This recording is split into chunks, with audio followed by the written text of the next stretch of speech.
চুল চর্চার কিছু জাদুকরী টিপস না দেখলেই মিস। যত সমস্যা, সবার চুলের ধরন একই রকমের নয়। কারো হয়তো তৈলাক্ত, আবার কারো শুষ্ক, তাই দেখা দিতে পারে ভিন্ন সমস্যা। রেড বিউটি পার্লার অ্যান্ড স্যালনের চুল বিশেষজ্ঞ আফরোজা পারভিন বলেন, যাদের চুল এবং মাথার ত্বক শুষ্ক, এই সময়টায় তাদের সমস্যাও বেড়ে যায় বহুগুণ। খুশকি, চুলের উজ্জ্বলতা কমে যাওয়ার মতো সমস্যা দেখা দেয়। আর তৈলাক্ত চুলের ক্ষেত্রে আফরোজা পারভিন জানান, এই ধরনের চুলে ও শুষ্কতা শ্যাম্পু করার ক্ষেত্রে যদিও ঠান্ডা চুল ধোয়াটা একটু ঝামেলাই বটে, কিন্তু চুলের গোড়া পরিষ্কার রাখার জন্য নিয়মিত শ্যাম্পু করাটা জরুরি। আর যাদের মাথার ত্বক তৈলাক্ত, তাদের তো এ থেকে নিস্তার নেই।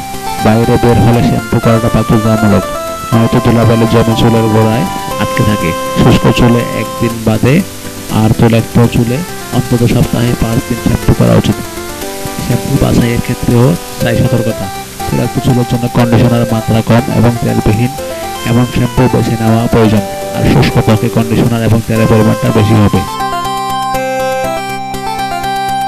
চুল শুকাবেন কি করে? হেয়ার ড্রায়ার দিয়ে চুল না শুকিয়ে ফ্যানের বাতাসে শুকিয়ে নিন, এতে চুল পড়ার প্রবণতা কমে যাবে, এমনটাই মনে করছেন বিশেষজ্ঞরা। এছাড়াও চুলে রং কিংবা রিবনিং করা থাকলে সপ্তাহে অন্তত 3 দিন তেল ম্যাসাজ করুন, অন্তত 10 মিনিট ম্যাসাজ করুন, এতে মাথার ত্বকের রক্ত সঞ্চালন বেড়ে যাবে। শ্যাম্পু করার পর তোয়ালে দিয়ে আলতো করে পানি মুছে নিতে হবে। তারপর গরম পানি দিয়ে চুল ধোয়া যাবে না।